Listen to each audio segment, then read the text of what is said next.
या क्या देखा, आपका एनालिसिस क्या कहता है? तो उत्तर प्रदेश की 9 सीटों पर क्या आपने महसूस किया कि पॉलिटिकली कौन से लोग ज़्यादा चार्ज दिखे, जनता किसके साथ रही, पुलिस का क्या व्यवहार रहा, अपोजिशन के आरोपों के बीच, बीजेपी के आरोपों के बीच ये चुनाव कहाँ पर टिका दिखा आपको? वीरेंद्र जी। ब्रजेश जी, यूपी की जो 9 में से 3 सीटें ऐसी थी जिस पर भाजपा जीती थी, उन पर उपचुनाव था। 4 पर सपा जीती थी, 2 पर बीजेपी के सहयोगी थे। भाजपा अपनी 3 जीती हुई सीटों पर वोट नहीं डलवा पाई।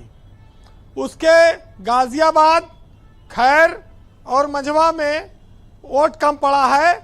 समाजवादी पार्टी की जीती हुई 4 सीटों पर वोट परसेंट ज्यादा है, पहली बात। दूसरी बात, जो बीजेपी 6 या 7 सीटें इस उपचुनाव में जीतने का दावा कर रही है, अब वो बहुत कुछ मतगणना पर निर्भर करेगा, क्योंकि एग्जिट पोल में 5 और 4 और 6 और 3 की बातें आ रही हैं उत्तर प्रदेश में जी। देखिए, बाई इलेक्शन से सरकार बदलने वाली नहीं है, लेकिन 2027 में किसकी सरकार बनेगी, यह उपचुनाव इस बात का बहुत साफ संदेश देगा। और इसी के लिए सारी लड़ाई है। भाजपा सोच रही है कि कोई ऐसा मैसेज न जाने पावे कि हम 27 में कमजोर पड़ जाएंगे, हार जाएंगे, इसलिए इस उपचुनाव को जीतो जैसे तैसे। और समाजवादी पार्टी भी दम लगाए रही, चूंकि लड़ाई सीधी है, वोट ज्यादा बटे नहीं इधर उधर। चंद्रशेखर आजाद के अलावा ऐसा नहीं लगता है कि किसी और पार्टी को ज्यादा जनता ने तीसरे दल के रूप में वोट दिया होगा। तो ये भाजपा के लिए भी मंथन करने का समय है, वो देखा है।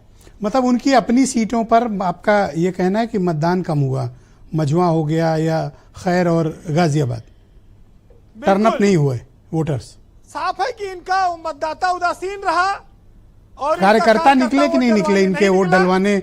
जो 24 में एक कंप्लेंट थी ना कि वर्कर घर बैठ गया है, वो कुछ वही पर पार्टी देखी गई, वही चीज चली आ रही है।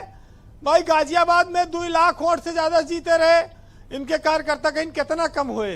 50,000 1 लाख कम हुई, तभी 1 लाख से जीत लेंगे। ओवर कॉन्फिडेंस मतलब। तो ये बात है। दूसरा, जिन जिन जगहों पर मतदान ज्यादा होता है, चाहे महाराष्ट्र हो, चाहे उत्तर प्रदेश हो या झारखंड हो, जब जम के वोट डालते हैं लोग, तो सत्ता के खिलाफ जाता है ये ट्रेंड। और अगर वोट कम पड़ता है तो भी सत्ताधारी दल का नुकसान होता है, क्योंकि उसके कार्यकर्ता नेता जी उदासीन हो जाते हैं। दोनों स्थितियों में सत्ताधारी दल को सतर्क रहना पड़ता है, उसको नुकसान दिखता है। ब्रजेश जी, मुंबई तो सपनों की नगरी है, माया नगरी है। गांव से निकलकर लोग इस उम्मीद में जाते हैं कि देश की आर्थिक राजधानी में अपना भविष्य चमकाएंगे। यूपी और बिहार बहुत बड़ी संख्या में निर्णायक वोट हैं वहां। इस बार यूपी और बिहार के लोगों पर हमला नहीं हुआ, लेकिन यह साफ है, एग्जिट पोल बता रहे हैं कि दोनों राज्यों में भाजपा की सरकार आ रही है। तो यह भी अच्छी सुखद स्थिति है कि हरियाणा के बाद बीजेपी 2 और राज्यों में सरकार बना सकती है जी। वैसे जो संजीवनी हरियाणा ने दी है, उसके मुकाबले अब मुंबई और झारखंड की जीत उतना इंपॉर्टेंस नहीं रखती है जरूर आर्थिक राजधानी है, लेकिन हरियाणा ने बीजेपी को फिर से खड़ा कर दिया, चमत्कार कर दिया, बहुमत दे दिया, क्योंकि वो पहले बहुमत में नहीं थी।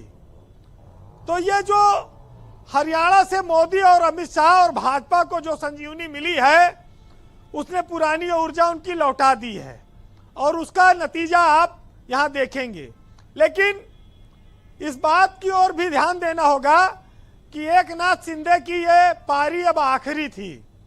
अब उनकी पारी मुख्यमंत्री के रूप में समाप्त मानी जाए, क्योंकि भाजपा अकेले दम पर बहुमत लाना चाहती है और वो चाहती है कि उसी का मुख्यमंत्री बने। लेकिन महाराष्ट्र में अकेले कोई दल बहुमत नहीं लाएगा, ये भी साफ है। तो अब दल बदलुओं की मौज आएगी और खुलेगा खजाना। तो एकनाथ शिंदे तो हो सका तो उन्हें पार्टी टूट जाए जो आज साथ में है। कोई भरोसा नहीं वो कल चिल्लाए लगे कि हम ही लुट गए। तो बहुत सारी चीजें सियासत में समय और परिस्थिति के अनुसार बदलती हैं, लेकिन झारखंड में अगर बीजेपी जीतती है तो क्या चंपाई सोरेन मुख्यमंत्री बनेंगे या वो डिप्टी सीएम बनाएगी उनको भाजपा? अरे बनाना होगा, अपने को बनाएंगे। अब चंपाई को बनाना मतलब तो उन्हीं के परिवार का हो गया मामला। तो नहीं, आखिरी वक्त में तो वो आए थे इनके साथ दिया था उन्होंने। तो ये जो चक्की पीसिंग वाला मामला है वो मामला भी ठीक कर लिया भाजपा ने। 5 बजे, पिछली बार तो 5 बजे रात में शपथ कराई थी, अब की बार खाली अनुरोध है कि दिन के उजाले में करें तो पत्रकार भी देख लेंगे और देश के लोग भी शपथ ग्रहण। थोड़ा जल्दी उठ जाइएगा उस दिन, थोड़ा जल्दी उठ जाइएगा। 5 बजे भोर में पता ही नहीं लगाना, नहीं उठ जाते। अरे आपको पता नहीं, आजकल हेमंत जी 4:30 बजे उठ के बैठ जा रहे हैं। तो ये रहा। देखिए आज ब्रजेश जी, हमसे सपा के एक आदमी ने कहा जी कि ये जो भाजपा नेताओं के यहाँ तुम लोग अपना कैमरामैन भेजते हो, संभाल के भेजा करो। हमने कहा क्यों, क्या हो गया भाई? डिबेट होती है, लोग जाते हैं। कहीं नहीं, वो एक कैमरामैन गया था भाजपा के एक नेता के यहाँ, प्रवक्ता के यहाँ लाइव डिबेट कराने। तो उन्होंने डिबेट के दौरान कहा जरा अपना फोन दो, और उस फोन से उन्होंने उसको अपना मेंबर बना दिया कैमरामैन को। तो वो चिल्लाने लगा कि भाई हम नौकरी करी थे, हम किसी पार्टी के आदमी, आप हमको काहे बना दिए जी। तो हमसे कहने लगे भाई तुम थोड़ा सतर्क रहना। हमने कहा अब तो अभियान बीत गया, अब क्या डरना, अब तो पुरानी बात हो गई। जी। तो ये भी एक रिस्क बना हुआ था जो बड़े दिनों बाद सामने आया। लेकिन छल कपट सियासत में हर चीज चलती है। अभी तो चुनाव हुआ है, अब मतगणना बाकी है। एक जंग पार हुई है, दूसरी जंग के लिए तैयार रहिए। तो एक साहित्यकार ने लिखा है कि साया बनकर साथ चलेंगे, इसके भरोसे मत रहना, अपने हमेशा साथ रहेंगे, इसके भरोसे मत रहना।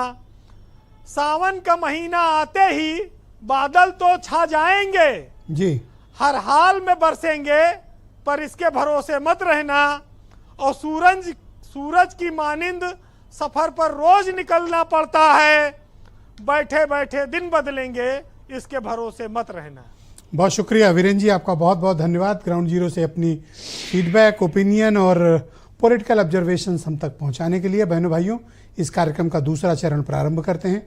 बीजेपी के प्रवक्ता समीर सिंह मेरे साथ मौजूद हैं। समीर सिंह जी, डिबेट के पहले राउंड में वीरेंद्र जी ने एक फैक्ट प्रस्तुत किया। वो